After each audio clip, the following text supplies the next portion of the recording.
They sat me next to the trash cans, not near them, next to them. My own brother's wedding. 150 guests in a ballroom with crystal chandeliers and white orchids on every table. And my assigned seat was a folding chair wedged between the service entrance and two industrial garbage bins. I could smell the shrimp cocktail going bad. A server had to ask me to move my purse so she could dump a tray of half-eaten appetizers. I watched my parents laugh at table 1. My brother fix his boutonniere at the altar. His bride, radiant in $12,000 of ivory silk, glance back toward the trash area and smirk. That's when I stood up, smoothed my dress, and walked straight down the center aisle. Heads turned. The officiant stuttered mid-sentence. My brother's face went white. The bride started crying before I even reached the door, but here's what nobody knew. I had the receipts to prove exactly why I left.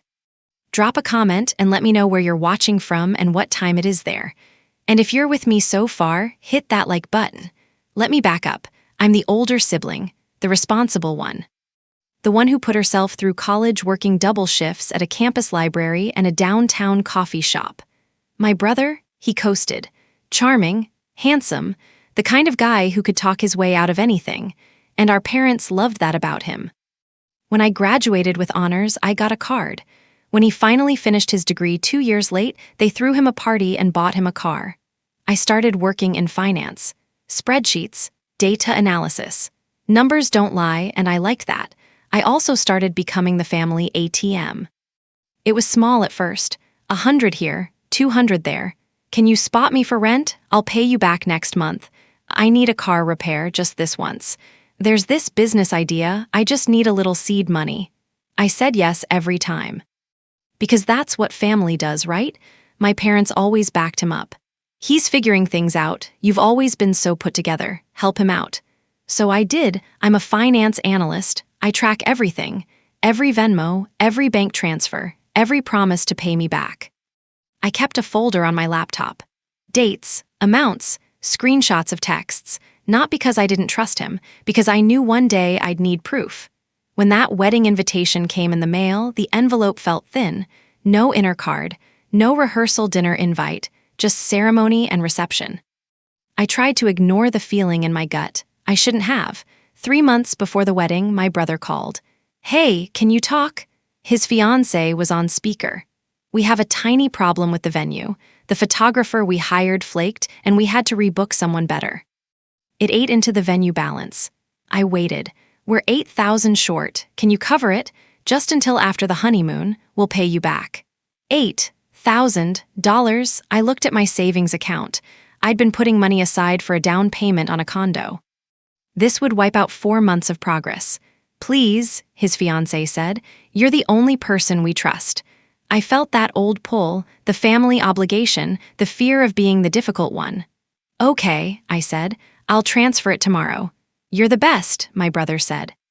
2 weeks before the wedding, I called to ask about seating. Where am I sitting? I didn't see a card in the invite. There was a pause. We're still finalizing the chart, his fiancée said. Am I at the family table? Another pause. It's complicated. We have some distant relatives who gave really generous gifts, and they need to sit close for photos. We'll find you a spot. I'm your sister-in-law. And we love you, she said. But it's my day, and honestly, the aesthetic we're going for, you understand. I didn't. But I said okay anyway. I walked into that venue hoping I'd misunderstood. I hadn't. The usher walked me past table 1, past table 2, past the beautifully dressed cousins and aunts and family friends, all the way to the back corner, next to the service entrance. A single folding chair. No tablecloth, no centerpiece, just me and the trash cans. The metal bins smelled like old seafood and warm garbage. Every few minutes, a server wheeled a cart past me, dumping plates. I sat down because I didn't know what else to do. My cousin Rachel walked by and saw me. Oh my God, what did you do? Not why are you back here? Not this is wrong. What did you do? I looked toward the front. My mom was adjusting her corsage. My dad was shaking hands with the groom's father. Neither of them looked at me. I thought about standing up and making a scene, asking my brother in front of everyone why his sister was sitting in the service corridor, but I knew what would happen. I'd be the crazy one, the bitter older sister who couldn't let him be happy. If I stayed quiet, I disappeared. If I spoke up, I became the villain. I sat there for 10 minutes, frozen, and then I remembered. I had my phone. And I had 3 years of records. I didn't lose that day. I just hadn't made my move yet. I stood up during the vows. Nobody noticed at first, then a few heads turned. I walked down the aisle, past the officiant, past my brother's shocked face, and out the double doors. I drove home in silence. By the time I pulled into my driveway, my phone was exploding. "Mom, where did you go? Come back right now." "Dad, you're embarrassing us." "My brother, are you serious right now?" And then the bride, now the wife, a 2-minute voicemail. Sobbing, screaming, "You ruined my wedding. Everyone's asking where you went. How could you be so selfish?" I sat in my car and opened the family group chat, 47 people. Parents, siblings, aunts, uncles, cousins. I didn't type a message, I just uploaded a screenshot. Bank transfers and Venmo payments, 3 years worth, $34,600, every payment labeled. Car down payment, $3,000. Security deposit, $2,000. Emergency dental work, $1,500. Startup investor, $9,000. Wedding venue final payment, $8,000. I added one sentence, "Not one of these was ever paid back." Then I turned off my phone and went inside. When I turned it back on an hour later, the group chat had exploded, and my brother's tune had changed. My brother's first message, "Those were loans, I was always going to pay you back." I replied, "Show me where you asked for a loan, show me one repayment." Silence. Then my mom chimed in, "This is family business. You don't air dirty laundry in a group chat." My dad, "Take it down now." I didn't. Over the next 48 hours, the family closed ranks. My brother and his wife started a whisper campaign, calling relatives who weren't in the group chat. Spinning the story, I was jealous, bitter, unstable. I couldn't handle seeing him happy.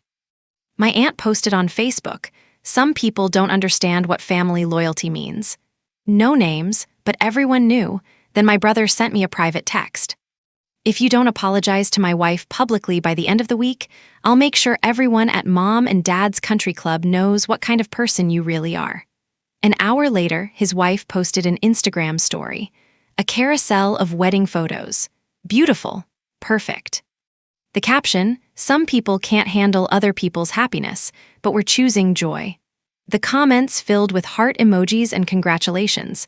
My parents called, "You have 7 days to apologize to the bride, or don't bother coming to Christmas." I hung up. They thought I'd broke.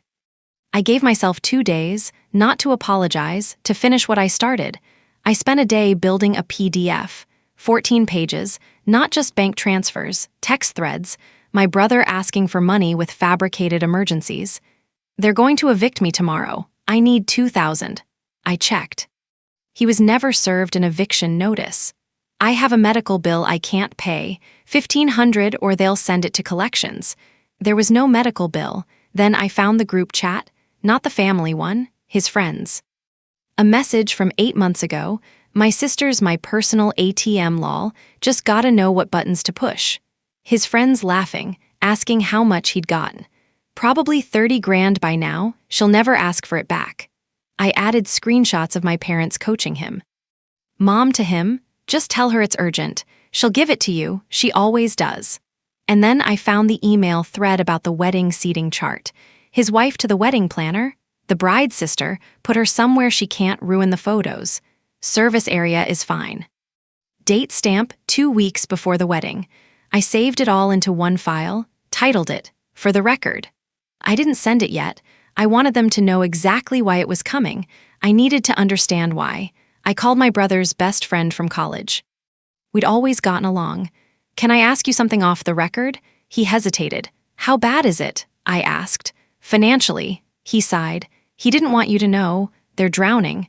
60,000 in credit card debt, her student loans, they're living way beyond their means." 60,000? The wedding was supposed to fix it, he continued. "She has this idea she's going to be an influencer. The wedding content was supposed to launch her brand, get sponsorships." I looked her up. 2,400 followers, mostly friends and family. "And your parents?" "They promised to let them move in if things got bad, but only if he keeps up appearances." They're counting on him for retirement. He told them he'd buy a house and they could live there. With what money? Money he didn't have. Money he thought he'd keep getting from me. I wasn't his sister. I was a resource, a line of credit they never planned to pay back. My parents enabled it because they needed him to succeed. Their golden child, their retirement plan. Everyone had a motive to keep me small and quiet and paying. I hung up the phone. Now I knew exactly what to do, and it wasn't revenge. Monday morning, I booked a consultation with a family law attorney. Not to sue, to build boundaries. She walked me through my options: cease and desist letter, no contact order if harassment continued, a formal loan repayment demand. Do you want repayment? She asked. I thought about it. I want documentation that I tried. I don't think I'll ever see the money. But I want the record clean. She drafted a demand letter, itemized every transfer, 5% interest calculated, total owed $36,400. We sent it certified mail. Then I went through my accounts. My brother was still an authorized user on a credit card I'd added him to 3 years ago when he needed to build credit.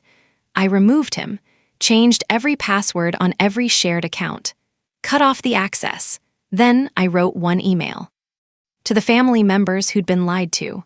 Subject line, for the record, the PDF attached, no drama, no long explanation, just one line: I thought you deserved to know the truth. I scheduled it to send Monday at 6 a.m., then I went to bed. By noon, my phone was on fire. The email reached 47 inboxes at 6 a.m. By 7, my aunt called, the one who posted about loyalty. I had no idea, she said quietly. I'm so sorry. By 8, 3 cousins had texted privately. They'd always thought my brother was sketchy. Now they understood. By 9, my parents were at my apartment door. I didn't open it. I spoke through my Ring camera. You need to fix this, my dad said. Your brother's reputation is being destroyed. He destroyed it himself. Take down the email, apologize, we'll work this out as a family. No, my mom stepped closer to the camera. If you don't fix this, we're cutting you out of the will. I took a breath. You can't cut off someone who already left. I ended the call. 2 hours later, my brother sent a lawyer letter, cease and desist, defamation, demanding I retract the statements and pay damages for emotional distress. My attorney replied the same day. She attached a 16-page appendix, every receipt, every text, every bank record. Her letter was 3 paragraphs. Truth is an absolute defense to defamation. If your client wishes to proceed, we welcome discovery. All evidence will become public record. We'll be filing a counterclaim for fraud and unjust enrichment. My brother's lawyer went silent. No response. No lawsuit. The bride's Instagram started getting comments from family members who'd seen the PDF. How much of this wedding did his sister pay for? This is disgusting. She deleted the wedding post. Then she deactivated her account. My brother tried calling me 16 times in one day. I blocked the number. The family group chat went quiet. For the first time in my life, I had silence. Real silence. Not the kind where you're ignored. The kind where you're finally free. 3 months later, my brother and his wife moved to a smaller apartment across town. I heard about it through a cousin. No repayment yet. Probably never will be, but I don't carry them anymore. And that's worth more than $36,000. My parents sent an email 6 weeks after everything went down. Stiff, formal. We think it's time we all moved past this.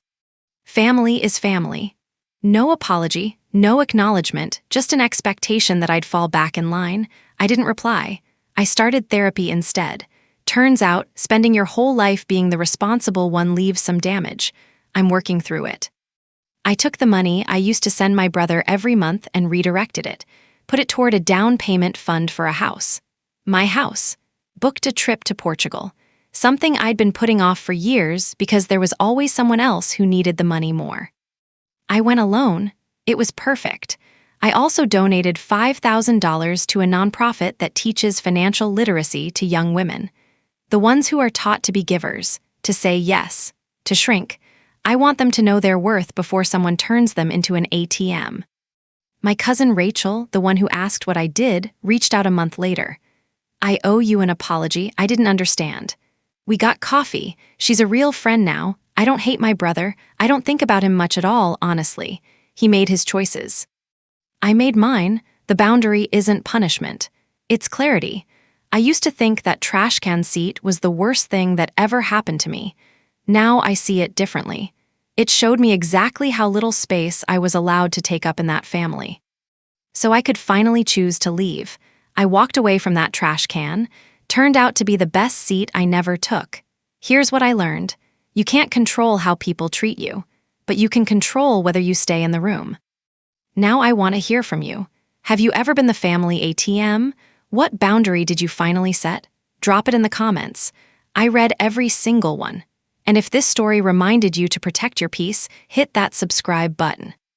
You're not selfish for wanting a seat at the table. You're just done sitting next to the trash. This has been a fictionalized dramatization and is not legal or financial advice. Thanks for listening.